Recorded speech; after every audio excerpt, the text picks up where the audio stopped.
अनि यो छेत्री बाहुन नआउनुको कारण चाहिँ अब हुन त भरे मलाई अब गाली गर्ला नि होइन तर देश बिगान भनेको नि तपाईँको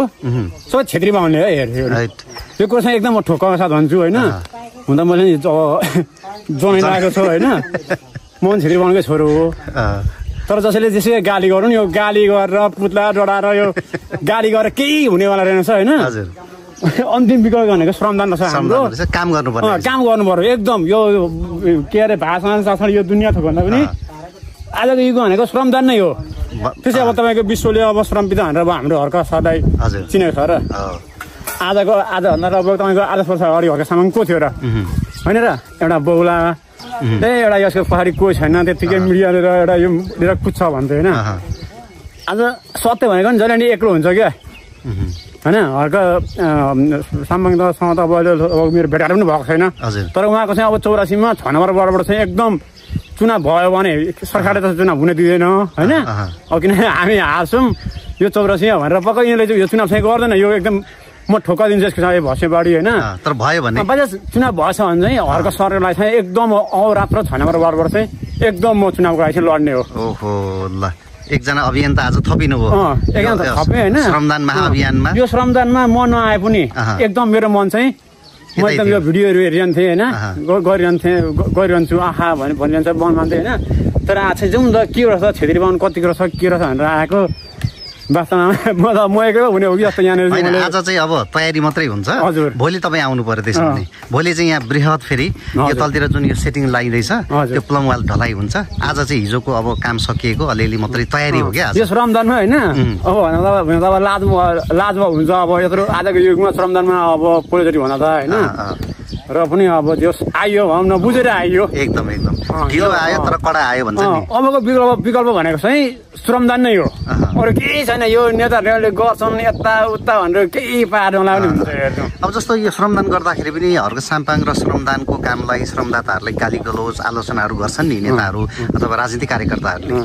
होइन त्यो त अब यसो हो भने त्यो त अब यो हर्केले जित्ने भयो धराले खाने भयो हाम्रो इलाका हो होइन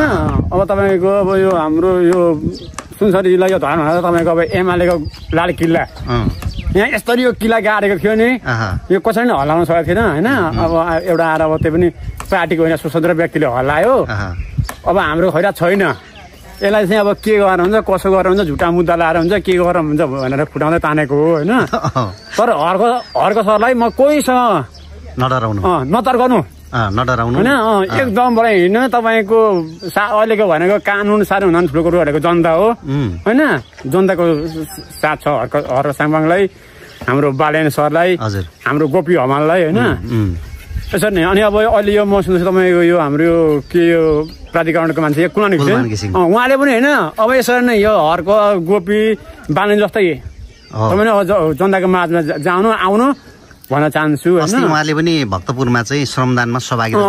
अनि यो देखिरहेको छ होइन अब उहाँहरू जस्तै मान्छे आउनुभयो क्या सर यो के अरे यो हुँदैन बिहान मिरमिरे तारा झरेर नगए बन्दैन मुलुक 2-4 सपुत मरेर नगए भन्छ नि अब यी सपुतहरूमा भन्छ अब तपाईँको यो केपी बा प्रचण्ड शेर यिनीहरू यो नखुसीकाउनु चाहिँ नि नमरिकन चाहिँ साँच्चै होला म कसमको साथ भन्छु होइन यी जनेर आएको छ होइन हुँदैन र अब बनाउने भनेको जनताले होइन क्या देश जनताले के अरे नेताले देश बनाउँदैन जनताले बनाउने हो अनि त्यो हात चाहिँ 1 वर्ष त 5 अबको 84मा होइन त्यो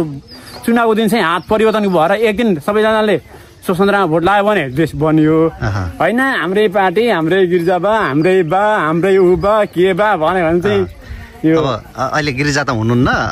अब देउबा हुनुहुन्छ यस्तो भन्यो भने चाहिँ होइन बिदा गर्नु पर्यो अझै तपाईँहरूको अब हाम्रा छोराछोरी कति दुःख पाउने हाम्रो पायौँ हाम्रो बाबुबाजेले एमाले म पनि तपाईँको आमाको पेटबाट होइन एमाले हो म पनि जन्मदै एकदम होइन तर अब पछि आएर बुझ्यो होइन अब अहिले म त्यही खाएको छु होइन म यो कुनै पार्टीमा छुइनँ म एकदम स्वतन्त्र हो हर्कको पछि कुद्ने हो बालनको पछि कुद्ने हो होइन अब पछि अब तपाईँको स्वतन्त्रको यात्रा आजदेखि सुरुवात भयो श्रमदानको महायात्रामा। हजुर यो मेरो पहिलो खुड्किलो हो। तपाईँलाई एकदम स्वागत पनि छ होइन, बिना कुनै हिचकिचावट होइन, कसले के भन्छ भन्नेतिर ध्यान नदिकन पक्कै पनि तपाईँ आजदेखि सुरुवात। तर यो अरू सबै काटे पनि होइन, यो देश चाहिँ यो बाहुनेहरूले नै यो काटेको भन्ने चाहिँ होइन, अन्त भरे मलाई यो गाडी गोला आउँछ होला होइन, तर एकदम ढुक्काको साथ भन्छु होइन, देश यिनीहरूले बिगारेको हुन्, यिनीहरूको पछि नकुद्न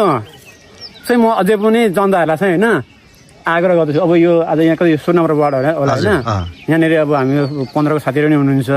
6 को हुनुहुन्छ, 20 को हुनुहुन्छ, 18 को हुनुहुन्छ, 17 को हुन्छ होइन। मैले किन आउनु भन्दाखेरि सबै अबको बिरुवा भनेको श्रमदान हो क्या, त्यही नै हो। एकदमै। तपाईँको नाम पनि भनिदिनुहोस् न। मेरो पुरुषोत्तम आचार्य होइन, म चाहिँ धरान पानबारी हो। मेरो चाहिँ अब कृषि फर्म थियो एउटा होइन, त्यो चाहिँ अब त्यत्तिकै माया मारेर थन्काएर त पनि। अनि यो तपाईँको यो फर्महरू पनि अब के अरे एमाले त्यागेर स्वतन्त्रमा आइयो होइन, अब यो अनुदान पनि अब हामीले पाइँदैन। अनुदानहरू हो होइन, अनुदान तपाईँले अनुदान खानाको लागि चाहिँ एकदम तपाईँको अब तपाईँको मालिस गरिदिनुपर्ने जिउमा गएर घसिनु पर्ने होइन। अनि उनीहरूलाई कति मलाई कति दिन्छ उनीहरूले सोध्छन्, अनि उनीहरूलाई दिनुपर्ने। अनि त्यस्तो गरेर यो भ्रष्टाचार यो चाहिँ भ्रष्टाचार गरेर चाहिँ गर्नुभन्दा बरु श्रममा जाने होइन। आज एक दिन भयो भने अब मेरो यत्रो दिन थिएन, अब मेरो